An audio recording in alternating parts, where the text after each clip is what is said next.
welcome to another talking series at the National Leprechaun Museum.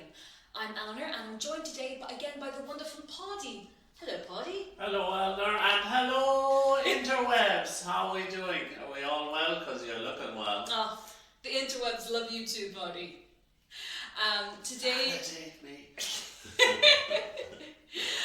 We're in a new place today. We're in our intro room in the museum, which is, if you've ever visited the museum, or if you plan to, this is the first place inside that you'll see. And today, we're going to be talking celebrations. Parties, having a whale of a good time. Woo! Celebrate good times, come on. We're going Take to it easy now, Eleanor, don't get too excited. It's been so long since we have had a party. Oh, so long, since we've had more than 3 people in our immediate vicinity. Yeah. It's really looking forward to it now. I can't wait really for throwing a big party. Mm-hmm. Lots of people getting together and getting the whole community revved up and partying and dancing. It's going to be fantastic. That's it, exactly. And of course, this, in Ireland we're known for being a party-going, party-loving people. The world over, our national day, St. Patrick's Day, that's how people around the world celebrate it, by partying and drinking and so on. But this isn't just a modern Irish thing at all. This goes back, way back. Oh, way back. Most of the main sites that we associate with ancient Ireland, like the hill of Ishnock and Knowth and Douth, were actually ritual sites. They were the sites of big Celtic festivals like Bealtaine and Lunasa, those kind of festivals, and they aren't really places where a lot of people lived, but they are ritual sites, which means that they are there for when you need to have the festival. But for most of the year, the people moved with the cattle and lived a nomadic existence. We had a lovely tour in Roscommon of the sites associated with Queen Maeve, and the archaeologists there told us that while the site is quite impressive, quite large, and a lot of construction went into it, it was mostly used as a ritual site and not as some place where a lot of people lived. Mm. And I feel that just as with the patron days, now for those of you who don't know, a patron day is a very old Irish tradition where the local community would celebrate their local saint. They go to the holy well and they perform various rituals. But it's also a time to have a great big party and gather together in the town and meet all the people that you haven't seen in ages. September the 8th is Patron Day in Ballyhike, and it comes from patron.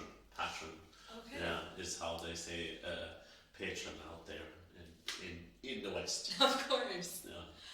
Well, in today's video, we're going to be talking about how in Irish mythology they celebrated some of the usual celebrations that you yourself might have in your lifespan, like births, deaths and weddings.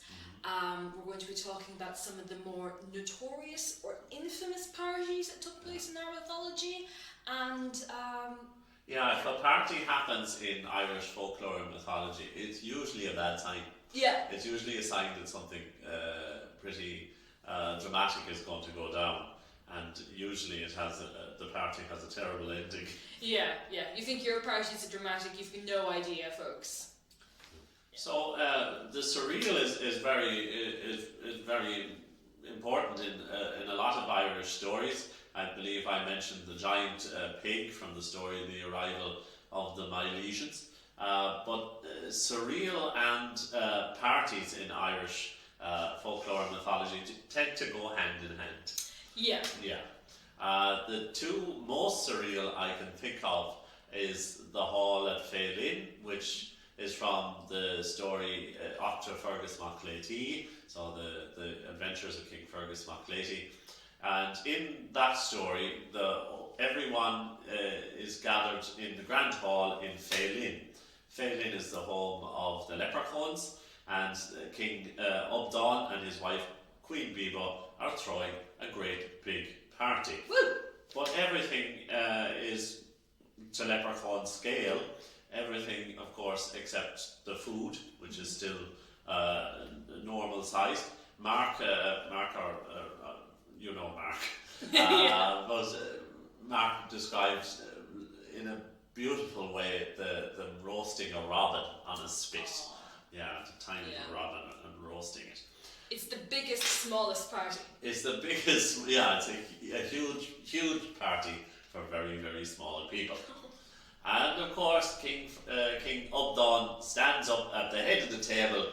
He's had a few thimbles. He's had a few thimbles, too many, and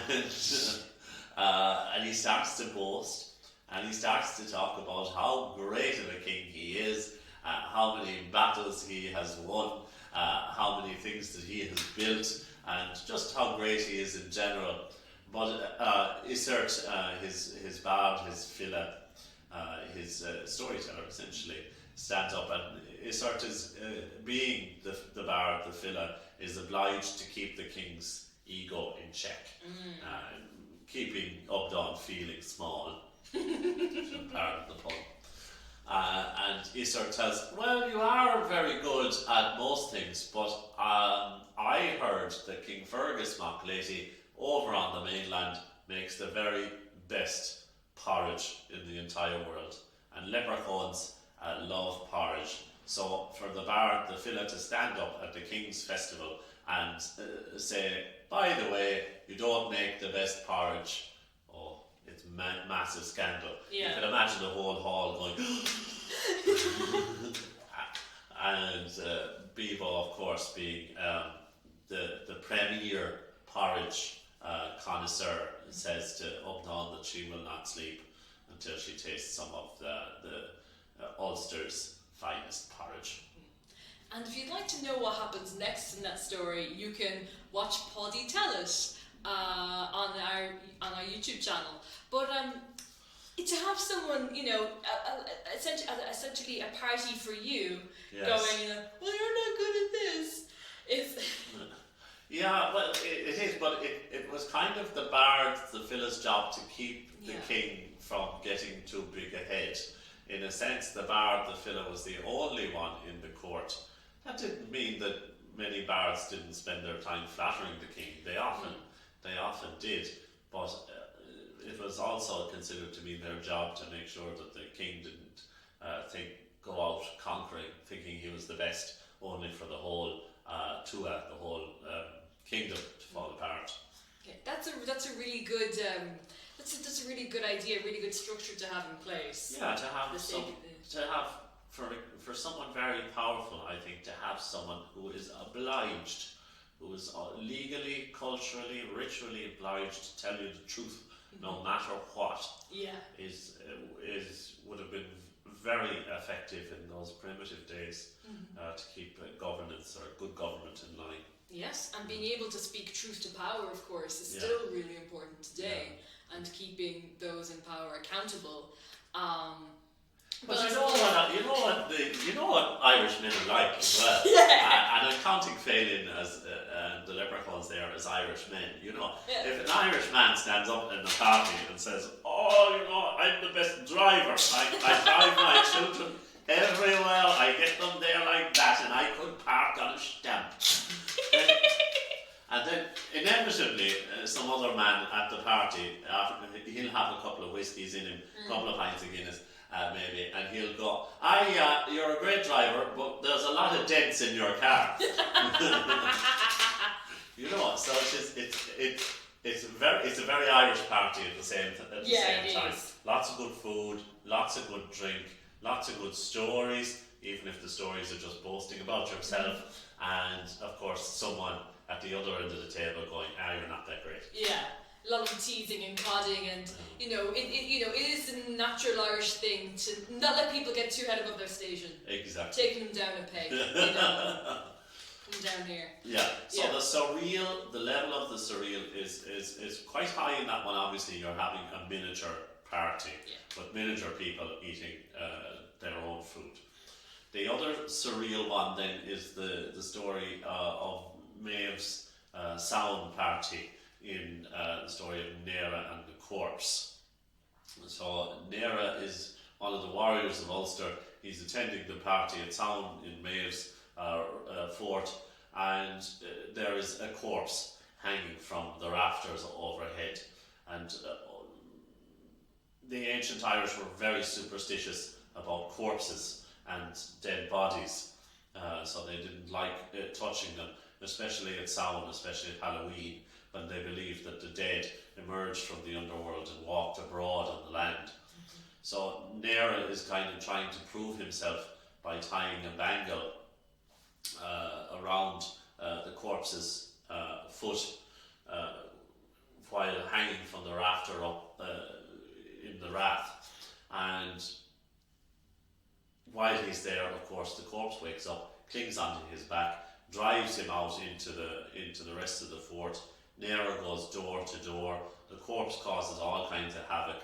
At one stage, Nera is transported to another world where he falls in love, but returns to Tara after many years of partnership, again on Samhain night. And he opens the door of Maeve's hall, walks in to find himself back at square one. Nothing has changed. It's the exact moment that he left. He hasn't had those great adventures after all. So it's that level of surrealism. So our first surreal story is size, and then our next surreal story is about time, about doing a time skip, and about time moving differently in other worlds. Mm-hmm. Quite an evolved type of storytelling, considering where the time and the age that it's coming from. You know, we think a time moves differently at parties, or that, you know, oh, this night could last forever, but that's very different. Yeah, but we don't fall in love with a woman and spend 30 years with her, and or we don't get driven out of the party by a corpse. No, a corpse on our back telling us what to do.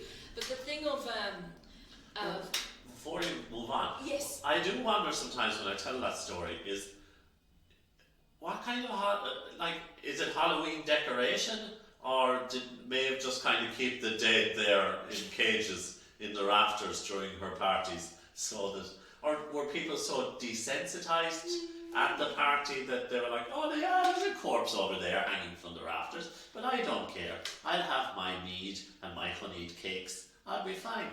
Well, I mean, it was a Samhain party, right? It was a Samhain feast, and you are meant.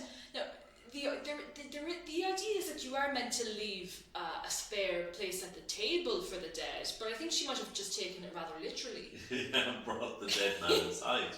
And it's very creepy as well, because you've the whole party gathered around.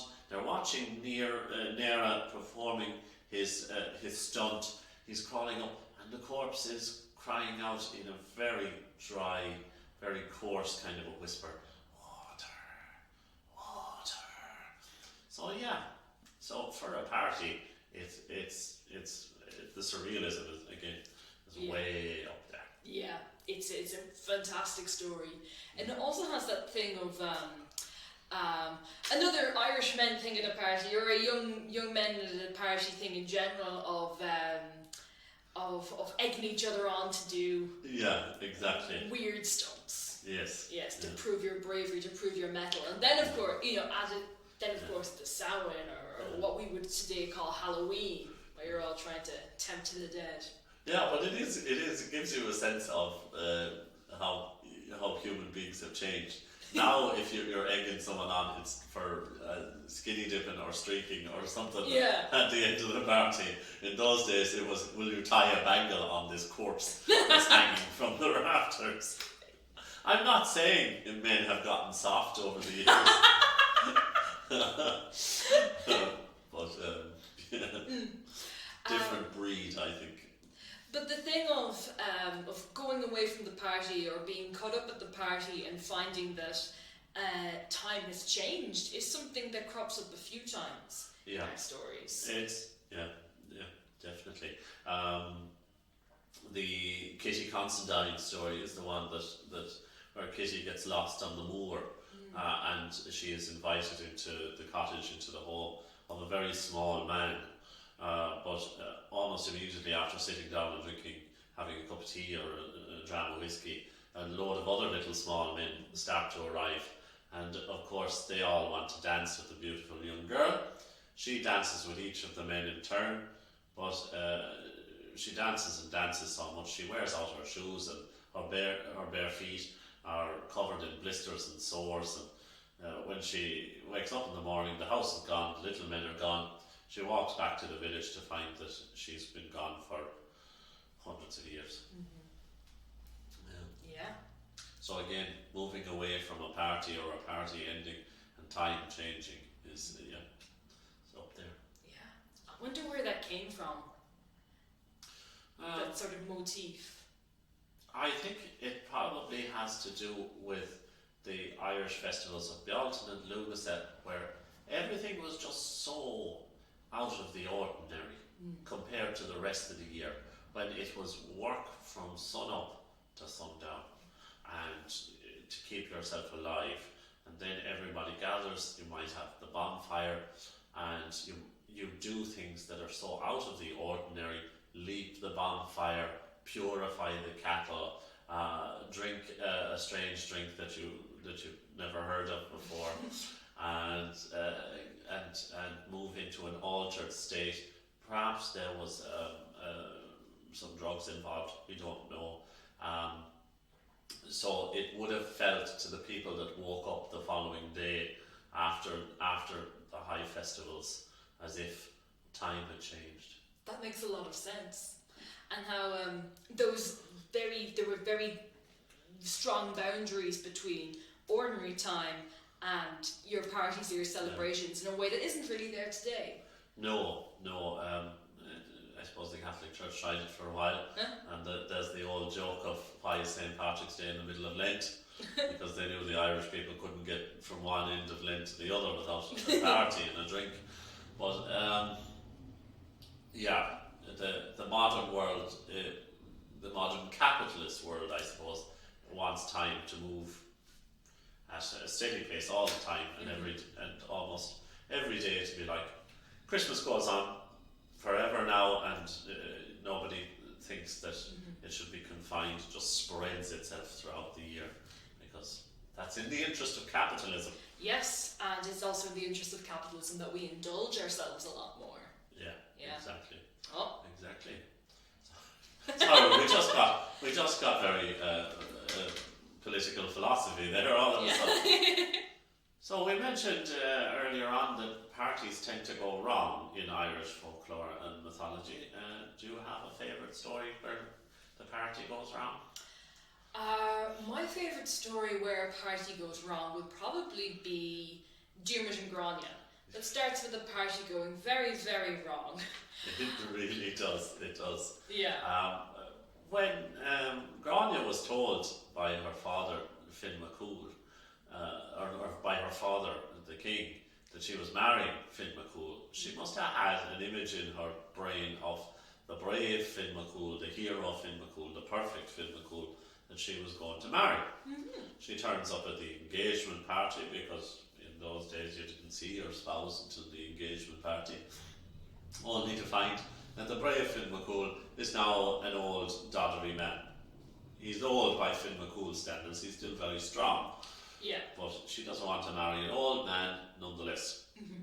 And so she uses her witchy ways or her apothecary ways, whichever way you want to put it, and she prepares a posset, as they'd say in Shakespeare. She prepares a draft, and it puts the whole party to sleep. You know those parties that are so boring, everyone's just falling asleep? Well, in this case, these people were drugged. Yeah, they were very much. The whole of Nafina were gathered to celebrate the wedding of Finn McCool to his new, very young, maybe too young wife. And they're all sitting down. She's prepared a magic draft. Everyone is asleep, except for the one man. She doesn't want to fall asleep. Dearman. Dearman of the love spot. Dearman had a special spot in the middle of his forehead, that when you looked at it, you instantly fell in love with him. Which Very dangerous. Yeah, you instantly fell in love with him. She'd fallen in love with the much younger Dearman, and she put everybody to sleep, and she convinced Dearman that while they were asleep that they should run away together. And that begins the story of the pursuit of Dearman and Grania. And it's the beginning of their tragedy, really. So a party leads into tragedy. Yes, indeed. At parties, we're all meant to be on our best behaviour. Yes. But it's also very much when we're meant to let our hair down. Now, most of the Fianats at this party don't get the chance to do that because their drinks are spiked. Yes.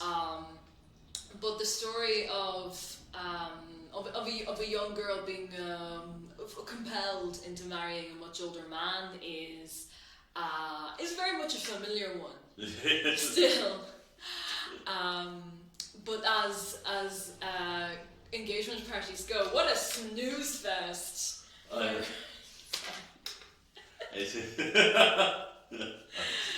Believe it or not, it took me a while to get that. Yeah, it's weird. I do wonder sometimes, were engagement parties more or less fun?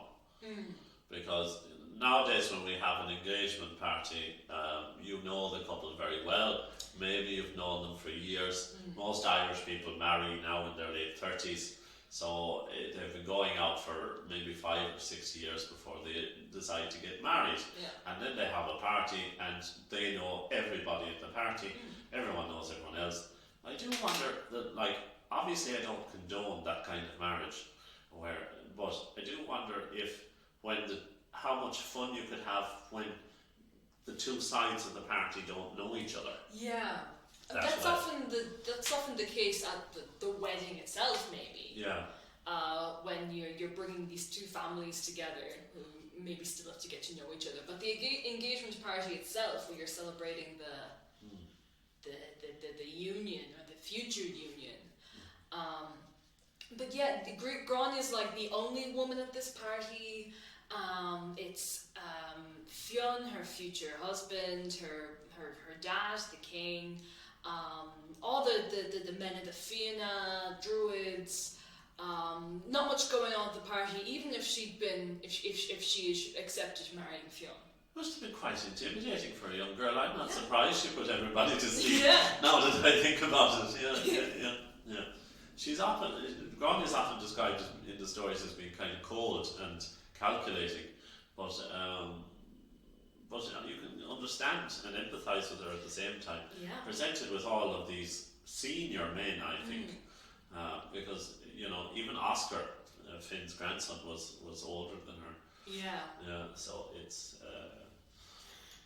it's not surprising, really. She put everyone to sleep. The other famous feast, and one of my favourite stories of all time, is Brickrio's feast. Yes. Brickrio Bittertongue basically had a terrible injury going through his face after a battle. The sword went in one side and came out the other. But he lost the ability to enjoy life, essentially. He lost the ability to smell or to taste anything. So he couldn't enjoy his food, he couldn't enjoy his wine, and the lustre kind of went off relations with his wife as well. So he lived a very bitter life, and everyone was aware that he had become quite bitter from his injuries. But still, when he planned a party and invited everyone was like, yeah, this is a trap, but let's go anyway. Yeah. But they told Brickrio that while he was planning the party, they were very aware that something was going on, so he couldn't actually attend it himself. He wasn't actually allowed to go. Wow. So what he did was that he constructed a new rath, a new fort, a new hall, and himself and the wife would be up in the balcony, and they would watch all the commotion that was caused in the hall. The two points of commotion that would stick in everybody's mind are the champion's portion. So when you cut up a boar or you cut up a hog at the feast, the champion, so the strongest, most successful warrior in the room, got the best cut of meat from, and usually the first cut, and a bit of ceremony would be involved in it. Mm-hmm. But of course, Brickrio had spread through whispers to all of the men in the hall that maybe they should be the champions. Luggage was promised as well. Cuchulainn's chariot driver, because this is an Ulster story, I should have said that. And basically a huge scrap emerges. But Brickrio isn't happy with just setting the men at odds with one another. He also sets the women at odds with one another. So basically the feast is set up in such a way that the men are already sitting down and they've had a little bit to eat and a little bit of drink, and then the women kind of process in, and the men sit back and they watch this lovely procession of girls, and it's the lovely girls competition, and everyone's treated to the sight of all of these beautiful women processing to their seat during the feast. But of course Brickrio tells Emer, Cuchulainn's wife, and a few more of the ladies, that really the most important woman in Ulster should be the first one in the procession, the first one to enter the room. Right. And so all of the women are fighting with one another, trying to get into the hall first. But the men in the other room are now distracted from their scrap, from their fight, and they've barred the doors so that the women don't start fighting. What Cuchulainn does is, with his superhuman strength, he puts his hand under the wall of the fort and he lifts the wall of the fort so that his wife can sneak in under his arm and be the first one, so that Emer can sneak into the room and be the first one in. But the Brickrio's feast is one of those Irish stories as well that just goes on and on and on. But towards the end of it, you have the origin of the Green Man.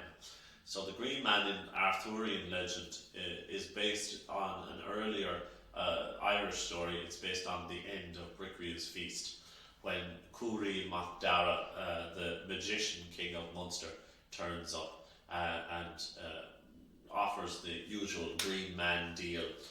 You can cut off my head if in a year's time I can come back and cut off yours. Mm.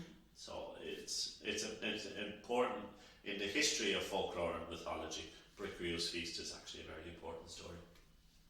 The Green Knight, starring Dev Patel, comes out really soon. We're both looking forward to that film because it's right up our street. But spreading things through whispers is one of generally people's favourite things to do at parties. Yes.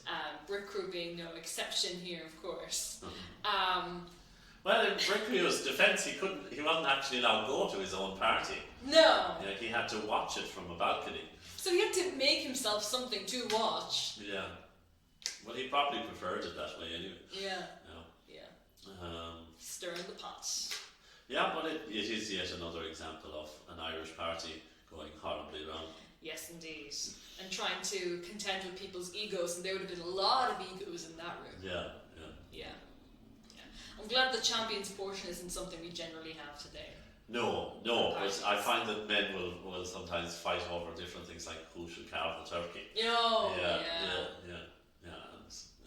who prepares the Brussels sprouts and that kind of thing. It's also for a fight between the generations in the family when they're having a gathering and a celebration. Speaking of parties that go horribly wrong, yes, probably the party that I think goes the most horribly wrong is the threefold death of Dearman McCarville. And you can tell by the title of the story that it doesn't go well. Dearman McCarville was the last king to perform the pagan rituals. So he was the last king to perform the rite of kingship, where the king married Ireland and made love to the Irish countryside. That was probably the kingship rituals, which were varied did all kinds of weird things like bathing in the blood of a stallion and that kind of thing. It was probably a pretty good party as well. Yeah. But Dearman gets warned that by Saint Ruadán. Saint Ruadán is having various problems with Dearman because he is half pagan, half Christian. Ruadán comes to Dearman and he tells him that you're going to die when the roof beam of your house falls down and kills you. And Dearman thinks to himself, well, that's easily fixed. I'll just take the central roof beam out of the roof. I'll redesign the roof so that it no longer needs or has a central roof beam, and I'll throw the roof beam into the sea. He's still a little bit worried that he's going to die very soon, and so he goes to his chief druids. His 3 chief druids tell him that the signs of his death will be a flask of beer that has been brewed from a single grain of wheat, a shirt that has been woven from a single seed of flax, and a hock of ham from a sow that has never been born. And he thinks, this is all nonsense. You can't get a sow that has never been born. So how could I eat it? And he thinks this won't do at all. And he goes to basically the best druid in the country, Banba. And Banba is quite a pragmatic man. And Banba says to Dearman, you had a fight recently with Aodh Dubh over him bowing down to you. And Dearman says, yes, I did have a fight with Aodh Dubh. Well, Aodh Dubh is probably going to kill you then. Which is sensible enough. Yeah. But here's where things get really weird. Banba invites Dearman MacCarbon to a big celebration. He's trying to marry off his daughter to Dearman, so he has Dearman and the daughter sit very close together, has the daughter flirt with him a good bit, and she says, oh, I have prepared this lovely flask of beer for you, and it was brewed from a single grain of wheat. Dearman thinks, oh, well, that's part of the prophecy, but the rest of the prophecy isn't going to come true. It's not possible. And then she says, I have prepared a lovely shirt. You know the way on stag do's, where all of on stag do's where all of the men get t-shirts together. Yeah, with stupid nicknames. With student nicknames or the face of the groom on them. I think that's what it is. A party shirt. Of course, I'd love to wear your party shirt. So he puts on the party shirt. Of course, the party shirt is woven from a single seed of flax. But once again, he doesn't think that anything's going to go wrong. He's eating a hock of ham that has been lovely prepared for him, and the young girl says to him, well, I hope you enjoy that, because it's really fresh. It is the freshest. It was taken from a sow by a cesarean section. And then he realised, oh no. And of course, at the moment he realises that prophecy has come true. The wrath catches fire. He has to dive into a vat of beer where he is boiled alive. He manages to get out of the vat of beer barely alive. Who should arrive but Aodh Dubh? Aodh Dubh has arrived late to the party, throws a spear at Dearman MacCarbon and pierces him. And of course, Banba had fetched the roof beam out of the sea, incorporated it into his own home. The roof beam falls down and kills Dearman. The party is over, to say the least, and Dearman MacCarbon has died 3 times. Wow. It all came true. It all came true. All the prophecies came true, which I really like about the story, because if the saint was right, the 3 druids who we thought were talking nonsense were right, and Banba, the practical one, was also right. Yeah. Yes, so it's very satisfying as a story. It is very, very satisfying as a story. But yet again, another example of an Irish party going terribly, terribly wrong. Eleanor, I really, really enjoyed your recent Bealtaine video. Would you care to tell our viewers a little bit more about the Festival of Bealtaine? Yes, of course I will, thank you, Paudie. So Bealtaine is the Celtic festival that marks the beginning of summer.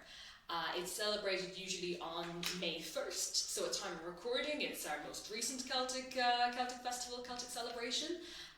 The Hill of Ishnock, as you said, was the spot to celebrate Bealtaine in County Westmeath. And Bealtaine marked the time where you'd bring your cattle from your home, where they would have been living in or around all winter, finally out to summer pastures. So you would light big bonfires, because fire is generally symbolically very cleansing and purifying. And one of the main Bealtaine rituals is that you would drive your cattle in between two fires to cleanse and purify them for the summer, but also it would have had the handy thing of killing any ticks or fleas or insects that might have been living on them. And then people might hop over the bonfires or run around the bonfires or the ash on the ground to get themselves ready for the summer and also to impress their friends. It's pretty cool. And like all the Celtic festivals, it would have been followed by one hell of a celebration. Yeah. As time went on and Christianity and Catholicism became more prominent in Ireland, the worship of Mary, the mother of Jesus, would have been brought more into it. Yes. As it is around the world. A lot of May celebrations are about Mary, the mother of Christ. But the lighting of fires is still something that remained for a long time and was actually brought back on the Hill of Ishnock a couple of years ago. Yes. The president visited, I believe. Yeah. I think so. Yeah. That you can watch a big bonfire for Bealtaine being lit on the Hill of Ishnock every year now, whether you're there in person or by a live stream on the internet from wherever you are in the world. But of course, bonfires being lit for special occasions is still fairly common practice in Ireland wherever you are. Yeah, Bealtaine as well for me is probably the festival that had the most participation in it.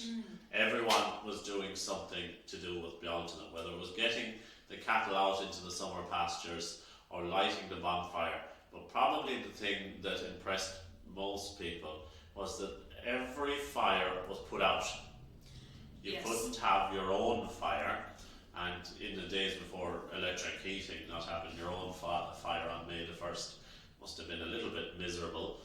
But then you lit the fire from the Bealtaine bonfire, so that you had this new May Day fire, this new cleansed fire, this new holy fire, which brought blessings to your home. Yes, this has been the fire in your home, in your hearth, yeah, right? Exactly. And but then of course comes along Ireland's most famous joy kill, St. Patrick, who sees St. Patrick was a bit of a prude, so he probably saw all of this festival magic and celebration and pagan celebration with its different attitudes to social norms. He probably didn't like it very much, and at this great celebration of Bealtaine, he, on top of the Hill of Slane, lit a bonfire even bigger than the Bealtaine bonfire of the High King.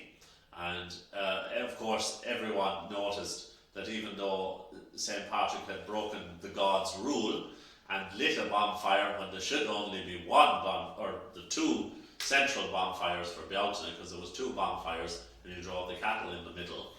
And then when nothing happened to St. Patrick, when he wasn't punished by the gods, everyone started to doubt what they believed.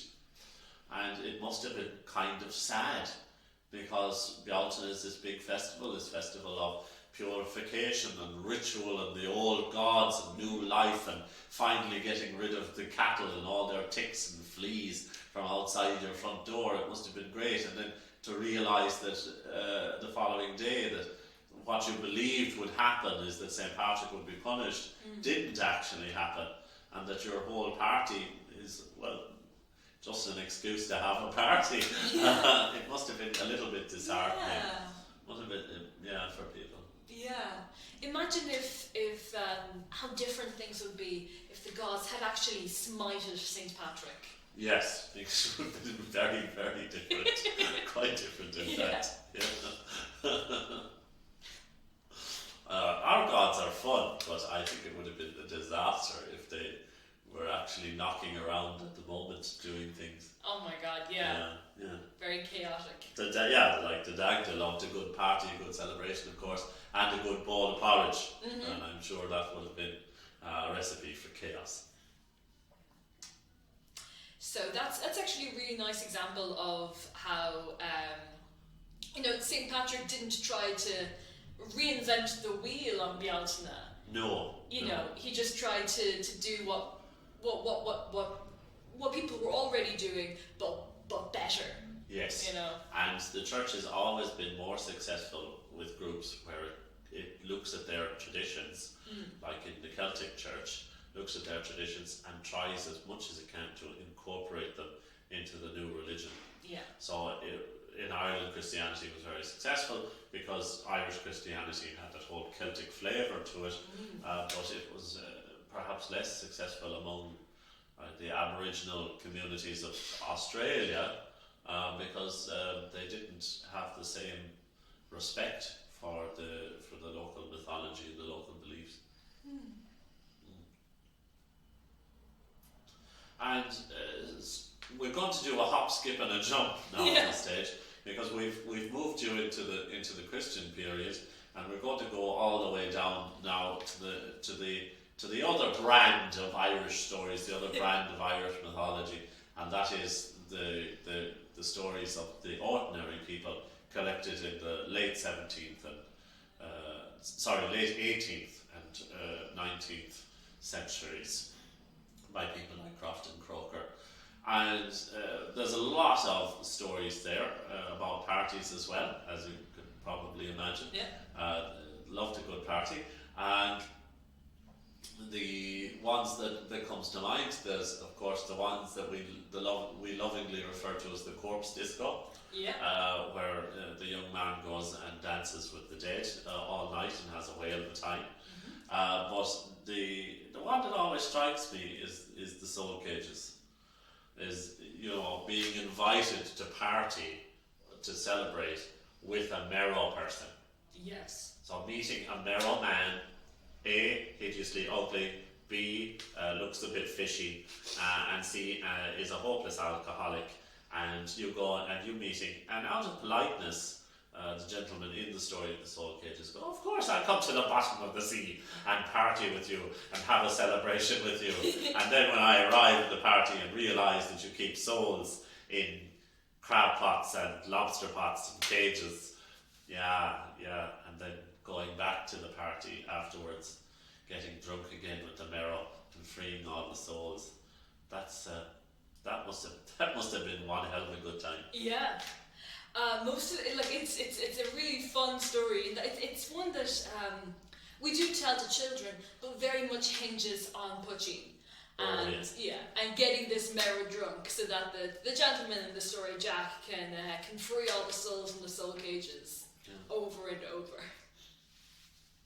Poaching, it would make you see merrow people and think that you were at the bottom of the sea if you drank enough of it. But the having the red cap, the gentleman needing the red cap to breathe at the bottom of the sea, there's a lot of kind of like parties and having a good time, having that kind of dressing up and having a ritual associated with that is reflected in the stories as well. It's beautiful sometimes how the 19th century stories still reflect the modern human experience. There's another, I guess, famous or really well-known story from the 19th century about a party would be the Piper and the Puka. Oh, this is the one where he only plays the same tune, is it? Yes. Yeah. There's a piper, but he goes around and plays at parties, but he only knows how to play one song. And then when he's walking home from a party one night, a puka runs and gets him onto his back and takes him up to Patrick to play music for the banshees and the hags up there. And they have a whale of a time. And they teach him new songs. They teach him new songs, yeah. So everyone back home is really pleased about that. Yeah, because when he goes to the pub, he plays the same song over and over and over again, and yeah, he's happy. Yeah.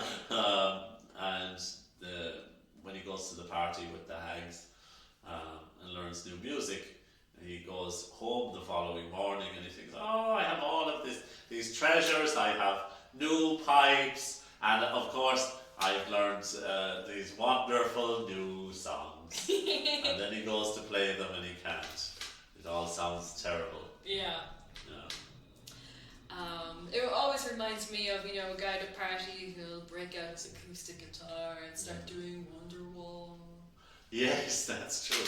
But the puka seems to be a kind of an engine or an excuse for when the following day after the party, because the puka's breath was supposed to smell of whiskey. Oh, yes. And they were supposed to pick you up off the road in the middle of the night and take you for an adventure. So when you came back from the party, 5 or 6 a.m., you're very dishevelled. You have to go out and milk the cows. You're reeking of whiskey. Maybe your excuse to the family would have been, I was carried away by the puka last night. It's not my fault. And may he carry us away again soon. Yeah. And you too. I love imagining that, because, he's not the best piper. He's not the most ideal piper you'd want for your party, but I can imagine, the banshee organising the party 2 weeks beforehand, saying, let's have a party, guys, at the top of Patrick. I'll do the guest list. Hags, you cover the food. Puka, will you organise the music? And the puka going, of course I will. I'm definitely going to remember to do that. And then at the night of the party, he's wandering the roads trying to find someone because everyone's booked up. And he finds this guy walking with pipes, and he says, that'll do. But in the story, the wonderful tune as well, where he's playing for the kingdom under the sea. Oh yeah. Kind of being able to play more than one tune was his downfall, because his mother would carry him everywhere and force him, like those. Like a stage mother. A stage mother carrying him everywhere and making him perform all of these things. And of course he gets carried away by the puka again, I think, but this time to the kingdom under the waves, and he's playing for all the fishes and the shellfish down there, and he has the most wonderful tune, and they love it. But he forgets about his poor mother back at home. He sends her a gift once a year up to the beach, but it is a burnt stick. So if you find a burnt stick on the beach, you know that the piper is sending a gift up to his mother. Personally, I'd recommend jewellery. Another thing the Irish are known for around the world is knowing how to die.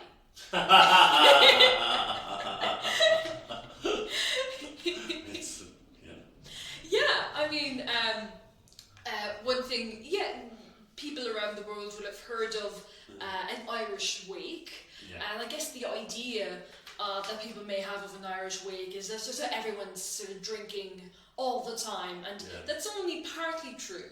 There's a lot more to an Irish wake than Sometimes that. there are also sandwiches. But the Irish wake is the celebration, is the party par excellence. I'm not sure it was Diageo or one of the drinks companies did a survey of people all over the world, because they wanted to kind of recreate the Irish love of a good strong drink. So they asked them what was the best Irish party to go to, but the survey always came back a wake. Everyone wanted to go to the Irish funeral. Wow. And the Irish funeral is a tradition going back a very long time. I trace it back to Lou's stepmother. When Lou obviously didn't know his mother or his father that well, because he was fostered by Chao Chu, and when Chao Chu died, he loved her so very much that he threw a big party, a big celebration, and a big Olympic style games to commemorate her passing, and repeated it every year in what became the festival, the celebration of Lunasa. And over the ages, I think this evolves into the idea that when someone dies, the best thing you can do is to throw one hell of a party. Yeah. Yeah. Celebrate their life, celebrate the things they've left behind, and take everybody's mind off of their misery too. Did the Celts also believe in a type of reincarnation as well? That you were born and you died in this life, and then you'd go to another life, and then you'd come back. It's hard to pinpoint their exact beliefs about an afterlife, because Celtic is such a diverse word. It's a word for a culture rather than a people. Yes. It's like we say the first world today, or the global south today. We don't really mean a people as such. We mean a culture and a way of living that's different. So having them all agree, like some of the Celts would believe that they went off, that the kings ascended up into the heavens and partied with the gods as such. As others would believe that the dead went to live with Don in the underworld, in the Red Palace. So it's tough to pinpoint and say the Celts believed in reincarnation, because they were so different from one another. Yeah, that makes sense. I shouldn't have used that. No. It's a good question, and it's a relevant question. But when they were having a party, I think they felt even more keenly than we do today that maybe that's the last they'll see of them. Of course. Yeah. But a lot of the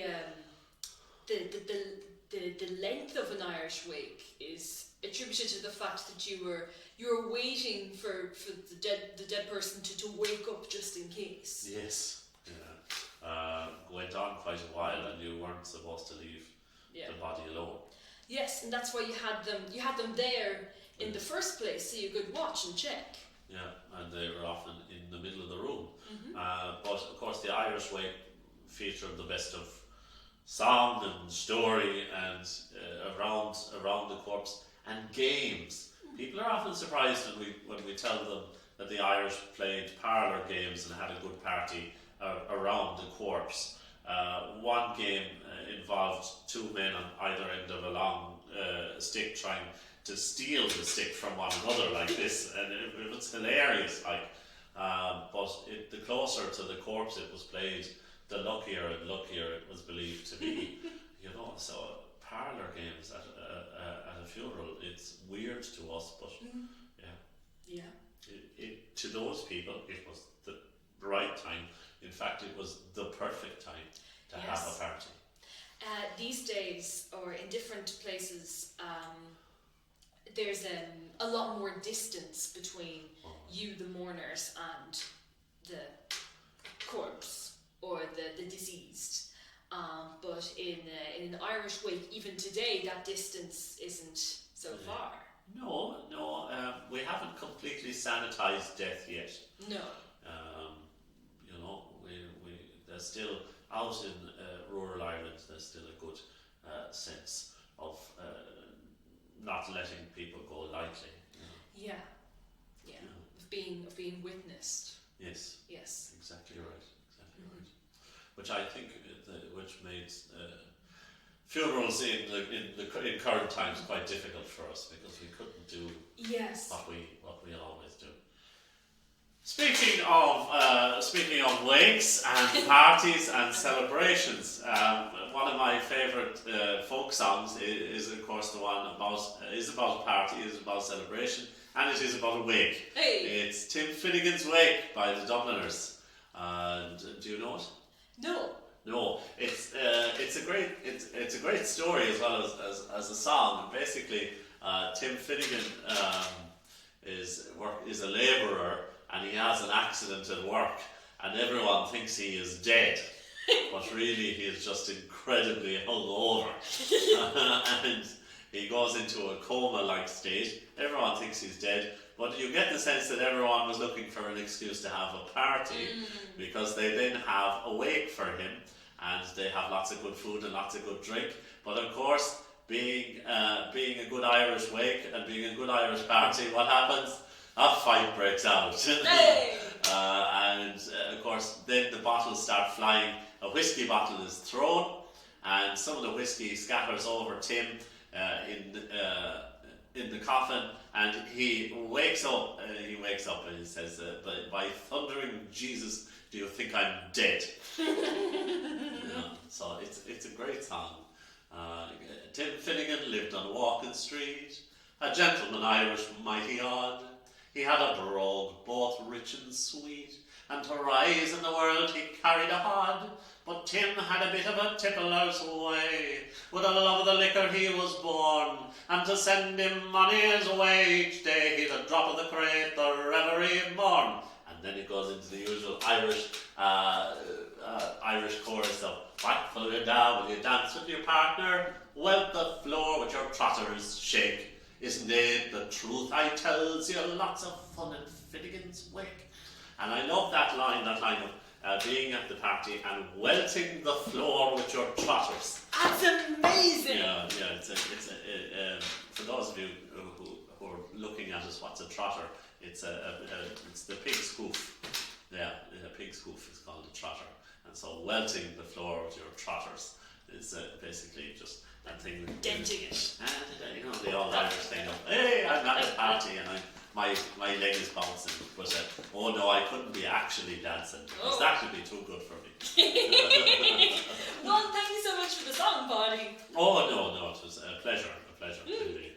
Yeah. Is Tim Finnegan's Wake where the title for Joyce's book Finnegan's Wake comes from? Well, Tim Finnegan's Wake is older than Finnegan's Wake, Joyce's novel. I don't read Joyce, I'll be honest with you. I don't. It's not for me. I know that Tim Finnegan's Wake was, although it is an Irish ballad, very popular Irish ballad among the Dubliners, is probably the most famous one. Today it is most often performed by the Dropkick Murphys, if you know them. But it was written in New York by an Irish American in 1864. So it does. It is older than Joyce's Finnegan's Wake. So write into us or tweet us or comment if you know on the video. Which do you prefer, the song or the novel? I know which I prefer. Yeah. I tried to read Finnegan's Wake once, and "try" is the operative word. I'm told it's very good as an audiobook. If you have someone else read it to you, it's quite useful. But no, it was. I like my English to make sense. Well, we've talked about parties going wrong, some real parties, yes. Parties that went a bit Christian, and we've had death parties, and we've had a bit of a song. So I think it's time to leave it there, folks. Paudie, thank you so much for taking us through thousands of years of Irish parties. No problem at all. And if you are having a post-COVID time out, if you are joining a party, still be safe. But have a jolly good time. Really, really and truly, I wish you the very best, and I hope everyone has great crack, because you all deserve it. Yes, indeed. Thank you so much for joining us, folks. Please, if you like this video, subscribe to our channel to hear more, and we'll be coming back with a new video very, very soon. Thank you so much from all of us here at the National Leprechaun Museum, and enjoy your next party. Bye-bye! Bye-bye!